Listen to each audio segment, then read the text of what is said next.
Donc bonjour à tous. Merci déjà d'être venus et de vous être déplacés dans la vallée aujourd'hui. Merci à Alcor pour nous avoir invités, évidemment. Donc aujourd'hui, on va vous parler du télescope spatial James Webb, un des télescopes, le télescope le plus cher jamais construit. Et avant de commencer, on va se présenter rapidement. Donc moi, je suis Jean-Baptiste Bilan, thésard en deuxième année au CEA, et je suis accompagné de... Bonjour à tous. Moi, je suis Valentina Sangalli. Je suis aussi une thésard en deuxième année au CEA et je fais partie aussi de l'Académie spatiale d'Île-de-France.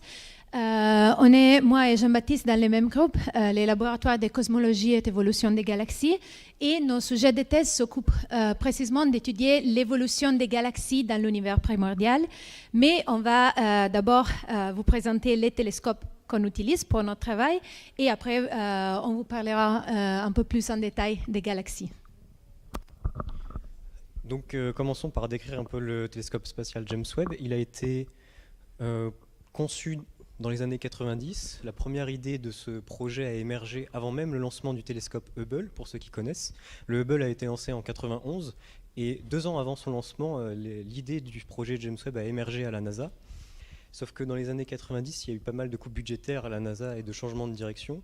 Donc le projet a un peu stagné jusqu'en 95. En 95, il y a eu une nouvelle direction de Daniel Goldin qui va reprendre ce projet et va introduire la notion de Next Generation Telescope. Cette notion de futur télescope, future génération, elle introduit déjà la base qui va être un défi technique et un défi technologique pour la NASA de faire ce télescope. Donc ici, vous avez un tableau qui résume les grandes étapes de construction du James Webb. Donc on a la première étape qui était l'étude de faisabilité du James Webb qui a duré 5 ans, entre 1997 et 2002. Ça consiste à juste définir la taille du miroir primaire, les buts scientifiques principaux, combien d'argent ça va coûter, quels sont les constructeurs principaux. Et on voit déjà qu'ils avaient fait 2 grosses erreurs, la NASA, sur ce projet. C'est de un, ils avaient sous-estimé le temps que ça allait prendre de construire un télescope pareil, et de l'argent que ça allait coûter. On voit qu'en 97, ils avaient prévu de le lancer en 2007, et à la fin de l'étude de faisabilité, ils avaient déjà prévu de le lancer 3 ans plus tard en 2010, avec un budget qui avait fait x5 sur le budget initial. Donc déjà en 2002, ils étaient passés de 500 millions à 2,5 milliards de dollars. Et en fait, on peut répéter ce que je viens de dire là pour toutes les étapes. À chaque fois, ils ont un peu poussé la date de lancement du James Webb, de par les défis techniques que ça représentait et l'argent que ça a demandé. Donc maintenant, on va essayer de comprendre pourquoi on a atteint le budget final de 9,6 milliards de dollars. En fait, le James Webb a énormément de caractéristiques. Déjà, il a un miroir primaire qui est immense comparé au télescope spatial Hubble, donc son prédécesseur, on va dire. Il a un miroir primaire de 6,5 mètres, ce qui représente 25 mètres carrés. C'est plus grand qu'un appartement étudiant en région parisienne. Donc, vous habitez sûrement dans un appartement plus petit que le miroir du télescope spatial James Webb. Désolé de vous l'apprendre. Ensuite, il y a tout qui est pliable dans le James Webb. Son miroir primaire est pliable, le bras du miroir secondaire est pliable, son bouclier thermique qui fait la taille d'un terrain de tennis est pliable. Donc tout ça, ce sont des contraintes techniques que la NASA a dû prendre en compte. On va voir tout de suite après pourquoi. Et également, sa masse est presque 2 fois moins importante que celle du télescope Hubble. Ce qui est assez impressionnant vu la taille du télescope. Ils ont réussi à gagner énormément en masse, ce qui a dû demander énormément de recherche et développement, tout simplement. Donc alors pourquoi toutes ces caractéristiques techniques ? Tout simplement parce que c'est un télescope spatial. Qui dit spatial dit espace, et il a fallu à un moment ou à un autre l'envoyer dans l'espace, ce télescope. Donc il a été lancé le 25 décembre 2021, pour ceux qui s'en souviennent. Et toutes ces caractéristiques techniques que je vous ai décrites plus tôt, c'était pour le mettre dans la coiffe de la fusée qu'il a lancée. Donc la fusée qu'il a lancée, c'était Ariane 5, donc construite par l'Europe, lancée en Guyane d'ailleurs. Et là, on se rend compte déjà tout le défi que la NASA a dû, tous les défis auxquels la NASA a dû répondre au cours de son développement. Donc voilà pourquoi déjà ça a duré tant de temps le développement et ça a demandé tant d'argent. Ça a demandé aussi tant d'argent parce qu'il y a plein d'instruments à bord, tous intéressants, plus intéressants les uns que les autres.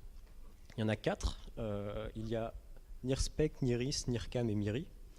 Il y a un spectrographe principal qui est NIRSPEC, qui est utilisé dans à peu près tous les domaines scientifiques pour lesquels le James Webb a été construit. Et après, chaque instrument est utilisé pour un domaine scientifique très précis. Chacun fait à peu près les mêmes caractéristiques. Par exemple, ce sont tous des spectrographes, tous des coronographes et tous des imageurs. Donc par exemple NIRIS, NIRCam et MIRI ont toutes ces caractéristiques. Mais ils ont un but scientifique bien précis que seuls ces instruments-là peuvent répondre. Donc là, le télescope il a été lancé. On va regarder quelques images quand même. Ce serait bête de ne pas en profiter. Donc au-dessus, vous avez une image de Hubble. Et en dessous, vous avez une image du James Webb. Donc la première remarque qu'on peut se faire, c'est qu'il y a énormément de détails que l'on peut remarquer dans l'image du James Webb qu'on ne peut pas voir dans l'image de Hubble. On peut le voir aussi quand on zoome un peu plus dans les images. Ici, on a un champ profond, donc c'est une région très sombre de l'espace sur lequel on pointe un télescope pendant longtemps. Et on voit qu'avec Hubble, on voyait déjà énormément de choses, hein, mais si on zoome ici sur la petite région rouge, avec le Hubble et le James Webb, on voit qu'avec Hubble, on n'avait que 5 objets, tandis qu'à l'œil nu, hein, avec le James Webb, on en a déjà une trentaine. Donc déjà, ça montre la différence de sensibilité des deux instruments. Et une dernière pour la route, dans l'infrarouge proche, donc à quelques micromètres. Avant, on n'avait que Spitzer, et maintenant, on a donc l'instrument MIRI. Et là, on a changé de monde. Hein. Ça nous a vraiment changé la perception des choses. Donc ça, c'est une région du nuage de Magellan, pour ceux qui connaissent.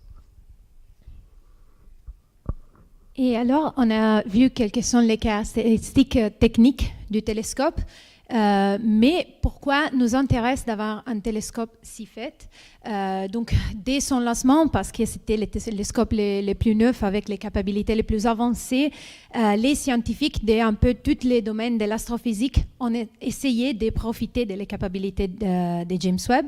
Mais il y a surtout 4 domaines d'études principaux qu'on peut aborder avec les données et les observations de James Webb.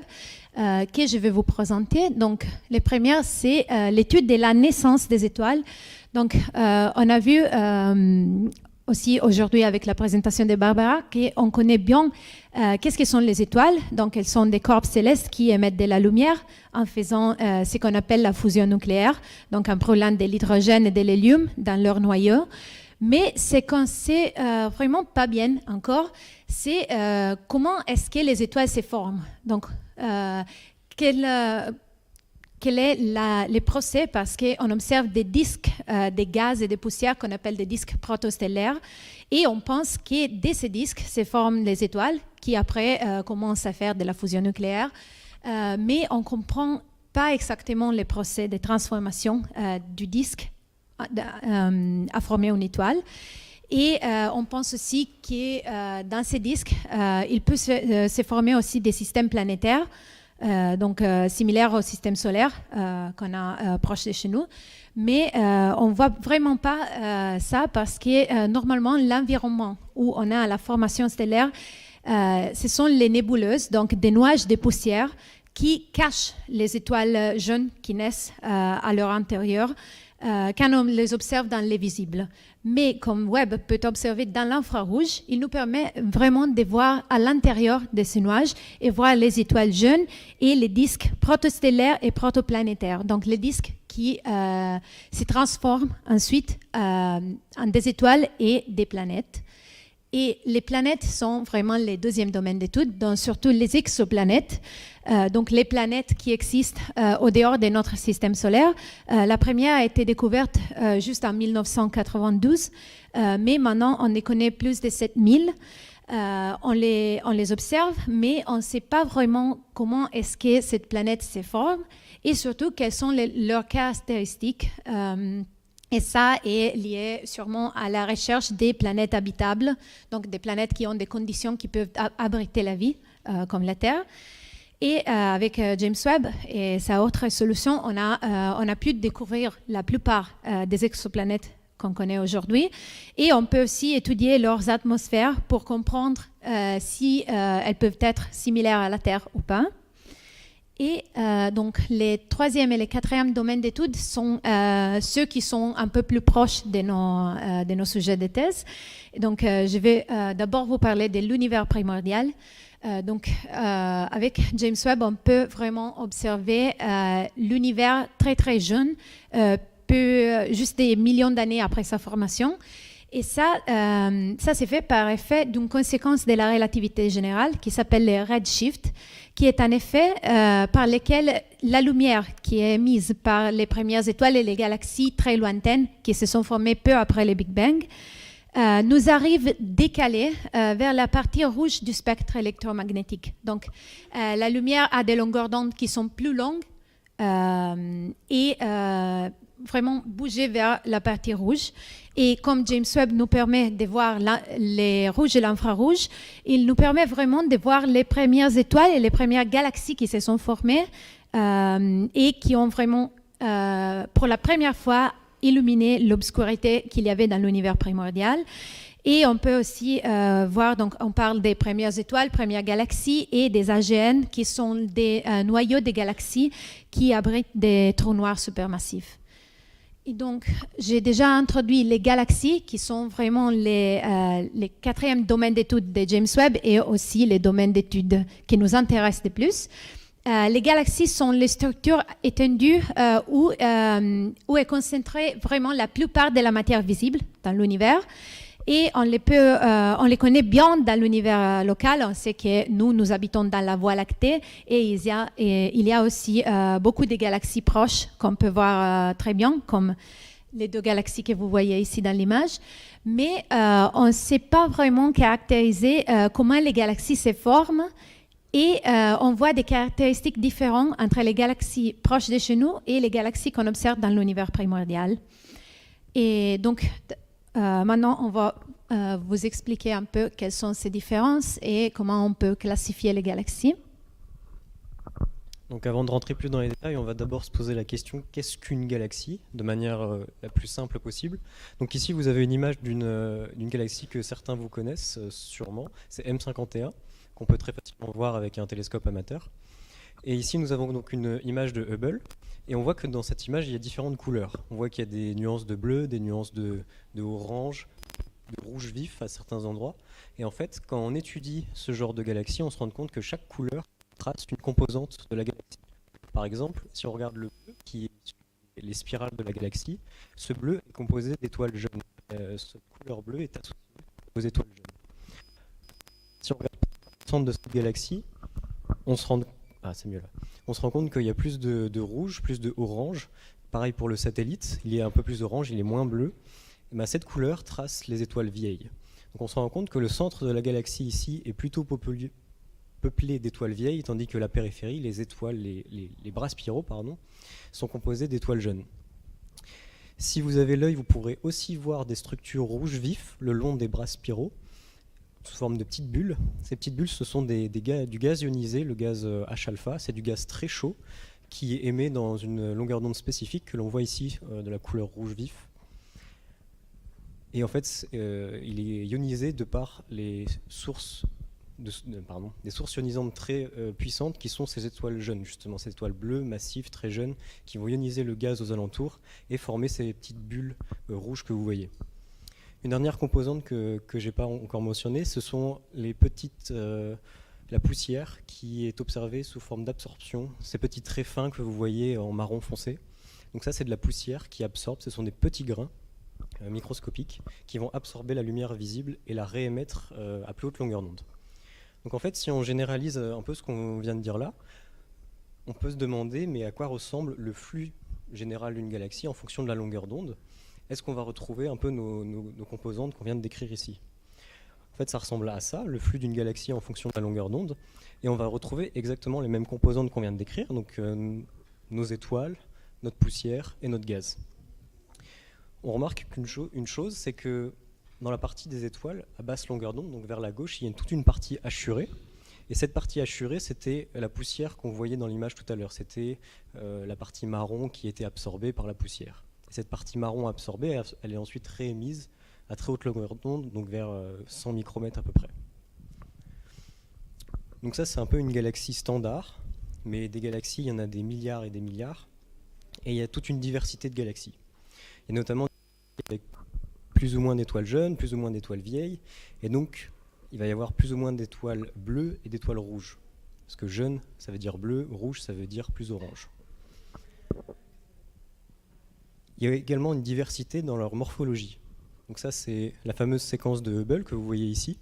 Cette séquence de Hubble a été construite dans les années 30 et elle classifie les galaxies selon leur morphologie. Donc à gauche, vous avez les étoiles elliptiques, sans trop de structure, hein, ce sont juste des galaxies ovales comme ça, qui apparaissent comme ça à l'image. Et plus on se déplace vers la droite, plus on va avoir des structures, plus on va avoir des disques, des spirales, des barres, etc. Des structures complexes dans les galaxies. Et on remarque ici, ça se voit très bien dans l'image, plus on est vers la gauche, plus on est orange, jaune, et plus on est vers la droite, plus on est bleu. Donc ça a été découvert dans les années 2010, la corrélation entre l'âge des galaxies et la morphologie des galaxies. À gauche, galaxie elliptique, on a une population d'étoiles très vieilles, milliards d'années, tandis que dans les structures avec des disques et des spirales, il y a une population très jeune. Très jeune, ça veut dire quelques centaines de millions d'années, qui est bleu. Donc ça, c'est comment on voit les galaxies dans l'univers local, c'est-à-dire pas trop loin, éloigné de nous. Et maintenant, on va plus se décaler dans l'univers en termes de temps vers les débuts de l'univers. Exactement, parce qu'il faut savoir que toutes les caractéristiques que Jean-Baptiste nous a juste montrées ont été observées dans les galaxies proches de chez nous, donc dans l'univers local. Mais on voulait savoir aussi comment on voyait les galaxies quand elles étaient très très jeunes, elles s'étaient juste formées. Et pour faire ça, on doit considérer qu'il y a des effets quand on observe avec un télescope des objets très très lointains. Et il y a des conséquences dues à la relativité générale encore. La première est l'effet que la vitesse de la lumière est finie. Et donc, si un objet très lointain de nous émet de la lumière, au moment où je vois cette lumière a été émise dans le passé. Donc, je peux voir la lumière dans le passé et donc je peux effectivement voir dans le passé des galaxies si je regarde très très lointain avec un télescope. Et aussi, il y a l'effet qu'on a déjà mentionné, les redshift. Donc, la lumière qui nous arrive des objets lointains nous arrive dans la partie infrarouge du spectre de la lumière. Et donc, avec James Webb, qui nous permet de voir à très haute résolution, donc très très loin, et dans l'infrarouge, on peut vraiment observer les premières galaxies qui se sont formées dans l'univers. Donc, quand les astronomes se sont rendus compte de ça, ils ont commencé vraiment une quête pour trouver la toute première galaxie qui s'est formée. On ne sait pas quelle est la toute première galaxie pour l'instant, mais la plus lointaine qu'on a trouvée est celle-là que vous pouvez voir en bas, qui se trouve à 280 millions d'années après le Big Bang. Donc ça peut sembler longtemps, mais par rapport à l'âge de l'univers aujourd'hui, qui c'est de presque 14 milliards d'années, c'est vraiment une toute petite partie de l'histoire de l'univers. Et avec les capacités de Webb, on a commencé à voir plusieurs galaxies dans l'univers primordial. Et donc, on a pu commencer à étudier l'évolution de ces structures. Et vous voyez vraiment les limites techniques ici en faisant la comparaison, parce qu'il y en a, vous voyez des galaxies dans l'univers local qui sont, elles sont très belles à regarder, on voit beaucoup de détails. Mais si on regarde des galaxies très très loin, vous voyez qu'elles sont juste des toutes petites points, donc c'est très difficile à les étudier. Mais pourtant, avec James Webb, on a pu les voir et les étudier. Et ce qu'on a trouvé, c'est d'abord qu'elles ont des formes très, très irrégulières. On n'a pas de spirale dans l'univers primordial. Elles ont beaucoup de gaz et elles sont très, très bleues. Donc, on les voit rouges par effet du redshift, mais la lumière émise par ces étoiles est très, très bleue. Donc, ça nous indique qu'il y a de la formation de nouvelles étoiles. Et tout ça, c'était quelque chose de déjà attendu. C'était ce qu'on pensait de trouver dans les galaxies primordiales. Mais on a trouvé aussi des choses qu'on ne s'attendait pas. Et surtout, on a vu qu'il y a beaucoup de galaxies primordiales, beaucoup plus que prévu. Et ces galaxies sont très lumineuses et pleines d'étoiles. Donc, on s'attendait à trouver des galaxies très, très petites. Mais on a trouvé des galaxies qui sont massives, donc qui sont pleines d'étoiles, et qui sont même trop massives. Donc, elles posent des questions et des problèmes avec ce qui était notre modèle cosmologique standard, donc les modèles qui décrivaient la formation de l'univers et des galaxies. Et ici commence vraiment mon travail de thèse, parce que ce que je me suis dit, c'est, OK, on voit des galaxies et on pense que ces galaxies sont trop massives par rapport à ce qu'on s'attendait, mais est-ce qu'on mesure vraiment bien leur masse, donc leur poids? Et donc, comment on peut bien mesurer les poids d'une galaxie et surtout d'une galaxie primordiale? Donc, quand on parle des masses d'une galaxie, on parle en général de la masse stellaire, donc combien des étoiles sont dans la galaxie et si elles sont des étoiles grandes ou petites. Et ça, normalement, on peut le mesurer avec l'émission de l'infrarouge proche d'une galaxie parce que la plupart des grandes étoiles dans une galaxie émettent de la lumière dans l'infrarouge proche. Et donc, on peut utiliser les longueurs d'onde entre 0 et 5 micromètres. Mais pour les galaxies très très lointaines, on a vu qu'on a un effet de décalage de la lumière et donc on doit bouger plutôt dans la partie de l'infrarouge moyen. Et donc, on doit utiliser un autre instrument de James Webb qui peut voir des longueurs d'onde entre 5 et 25 micromètres qui s'appelle MIRI. Mais vous pouvez voir quelles sont les difficultés techniques parce que ici vous pouvez voir les mêmes champs observés avec NIRCam et MIRI, donc les deux instruments dans l'infrarouge proche à droite et l'infrarouge moyen à gauche. Et vous voyez que dans l'image des MIRI, il y a beaucoup moins de galaxies et elles sont un peu pire définies parce que les capacités techniques des MIRI sont un peu moins bonnes que les capacités de NIRCam. Et donc, on se demande, est-ce que ça vaut vraiment le coup d'utiliser MIRI, même si les observations sont beaucoup plus difficiles? Est-ce que ça fait vraiment une différence pour mesurer la masse des galaxies? Et les premiers résultats de ma thèse, qui n'est pas du tout fini pour l'instant, mais montrent que oui, ça vaut vraiment la peine de l'utiliser, parce que quand on va mesurer la masse stellaire, on obtient des masses différentes. Et ici, vous pouvez voir un graphique ici, tous les points. Donc, chaque point sur le graphique est une galaxie. Et dans la partie à droite du graphique, vous pouvez voir vraiment quelles sont les galaxies dans l'univers primordial.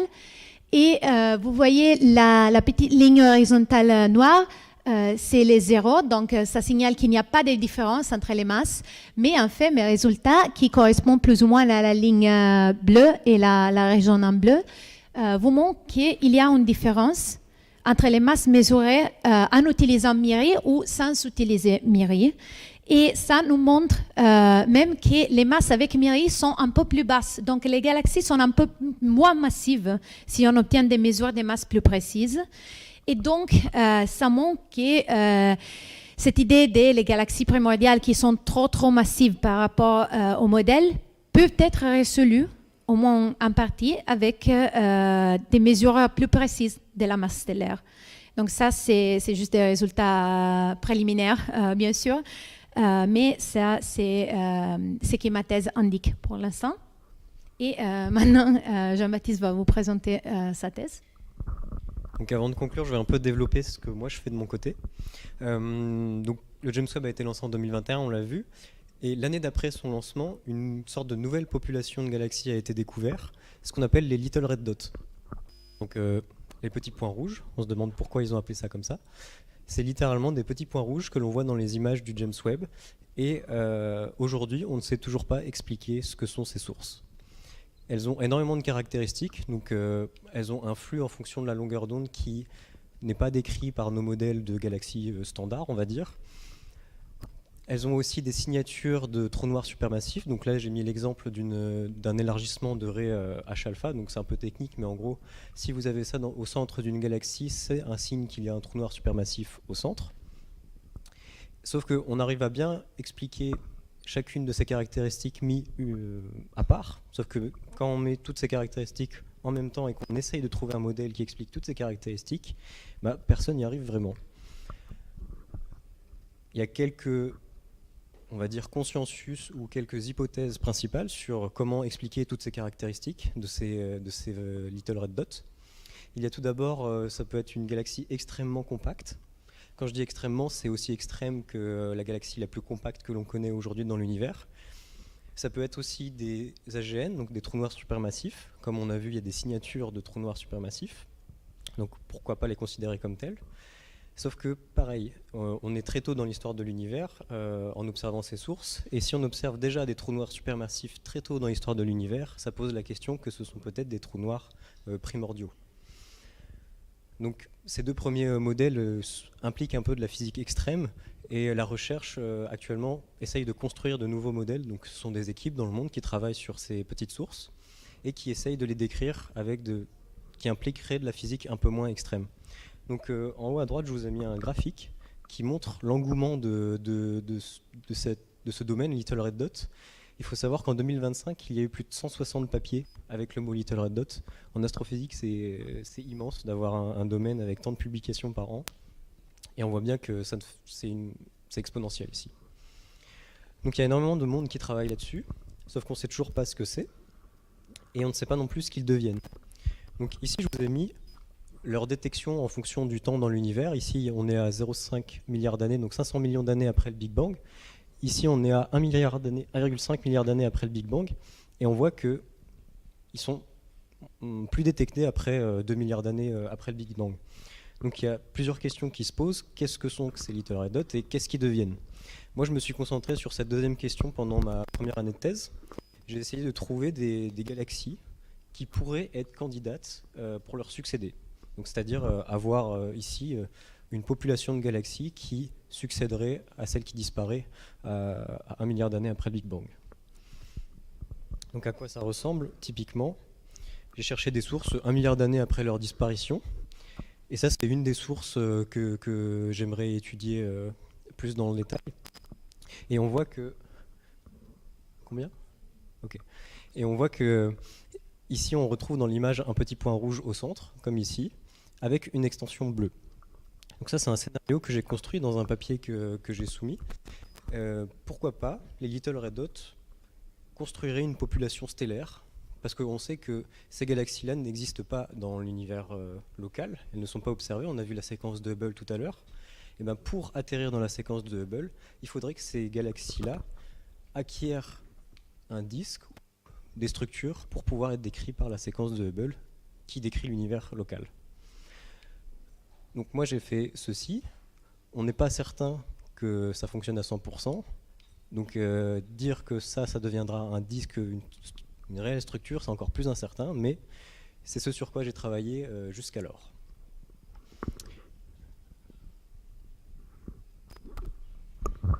Et donc, pour conclure, on vous a montré plusieurs études qu'on peut faire avec James Webb et nous espérons de vous avoir vraiment montré que oui, c'est beaucoup d'argent à dépenser pour un télescope, mais James Webb a vraiment révolutionné plusieurs champs de l'astrophysique avec ses observations.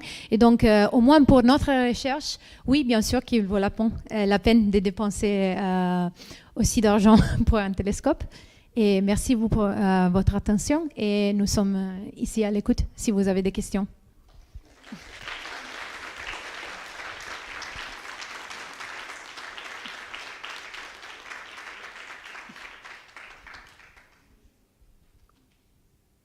Oui. Vous avez dit que certaines galaxies semblent avoir beaucoup trop de masse, mais pourquoi une galaxie serait trop de masse?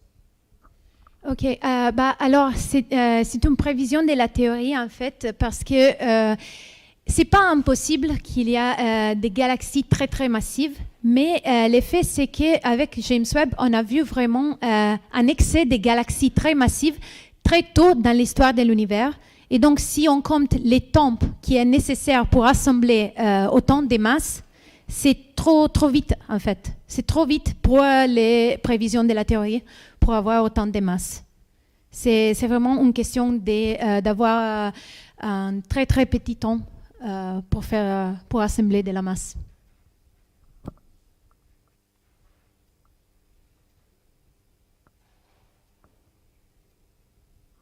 Oui.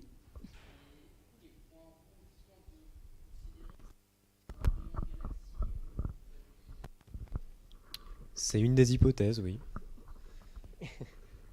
C'est un domaine en pleine expansion et on ne peut pas conclure grand-chose sur ces petits points rouges, malheureusement. Mais moi, je le considère comme tel. Oui. C'est-à-dire, ils doivent devenir quelque chose, vu qu'elles disparaissent. On sait que dans l'univers local, il y a des galaxies avec des structures. Donc à un moment donné ou un autre, ces choses-là, comme ils disparaissent, ils doivent évoluer vers quelque chose que l'on connaît. Après, le quelque chose que l'on connaît, ça peut être tout et n'importe quoi.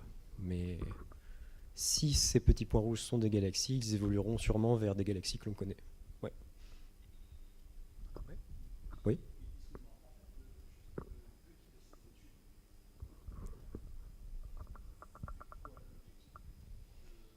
Alors, la question c'est à quoi ça sert?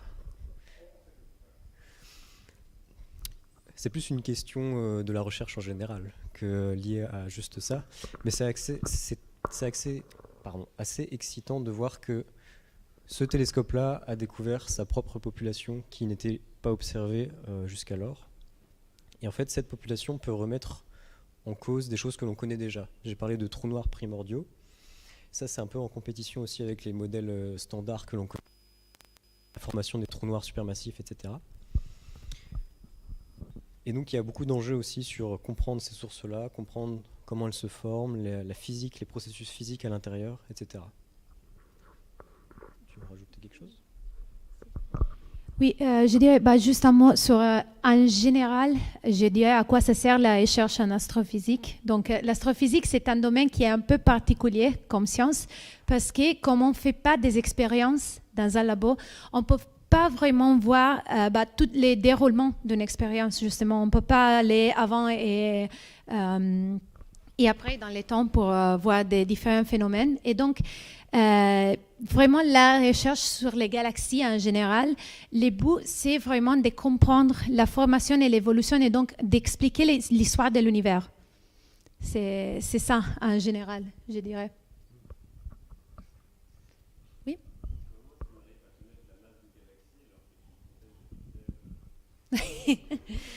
Alors, oui, c'est pas justement, c'est pas juste en observant les images, parce qu'on voit presque rien, mais c'est en analysant la lumière qui nous arrive de ces galaxies. Donc, on a des modèles qui, oui, exactement.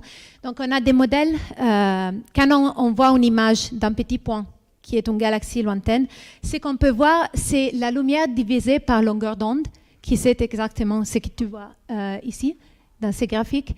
Et il y a des différents modèles qui expliquent combien de lumière, combien de flux nous arrivent par longueur d'onde et qui peut expliquer cette lumière en termes de combien d'étoiles il y a, est-ce qu'il y a des étoiles jeunes ou vieilles dans la galaxie. Et donc, en analysant ça, on peut vraiment estimer combien d'étoiles il y a et des étoiles massives. Donc, c'est comme ça qu'on mesure les poids, en fait. Oui.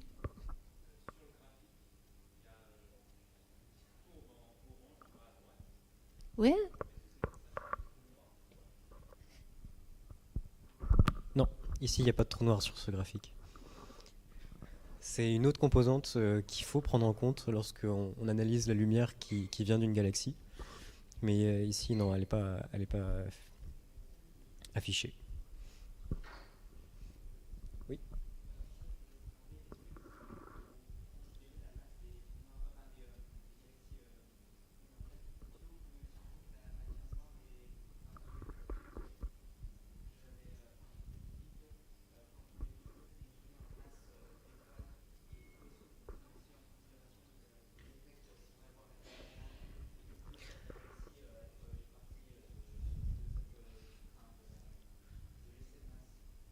Ouais, alors la question intéressante, c'est quand on regarde la lumière, est-ce qu'on peut en déduire la masse totale, incluant la matière noire, par exemple? La réponse est non. Quand on regarde la lumière, on n'a que ce qui émet de la lumière. Donc on a la masse stellaire. On parle plutôt de masse stellaire. Et pour avoir la masse totale, il faut regarder la cinématique des galaxies. Donc c'est un domaine à part entière de la physique des galaxies. C'est avoir, par exemple, les courbes de rotation des galaxies. Et la rotation dans une galaxie, c'est dû à son contenu en matière, en gravité, incluant matière noire, énergie noire, matière stellaire, gaz, etc. Mais quand on analyse la lumière, on va juste pouvoir déduire la masse de toutes ces composantes avec un trou noir si on a un trou noir en plus dedans, mais sans matière noire. Non, on n'est pas capable. Oui, pour les galaxies primordiales, c'est pas vraiment possible d'étudier la cinématique parce que juste en regardant les images, je pense que c'est clair, c'est très difficile de voir la vitesse à laquelle les parties de la galaxie tournent. Donc la seule chose qu'on peut mesurer ici, oui, c'est la seule chose qu'on voit, c'est les informations dans la lumière et donc la masse stellaire. Oui.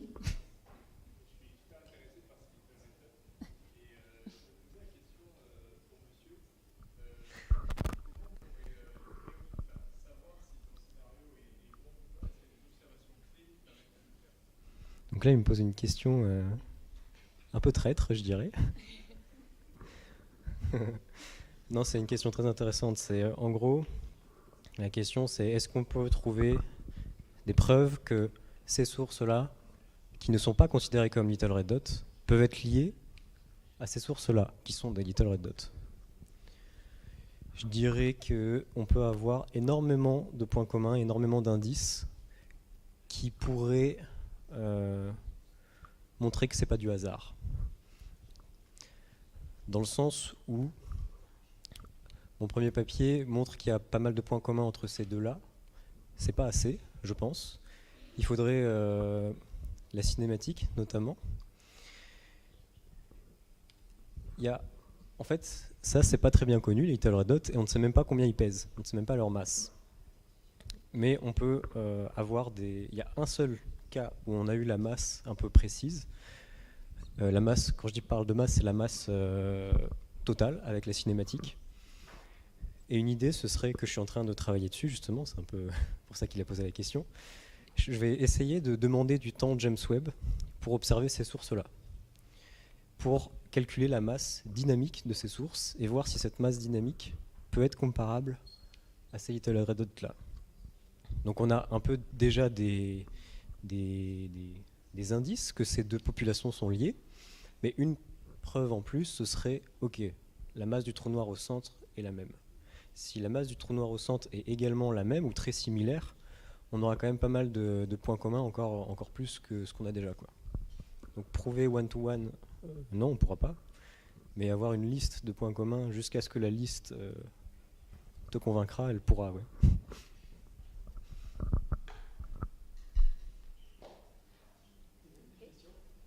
Bon, bah merci en tout cas pour les questions et merci les deux.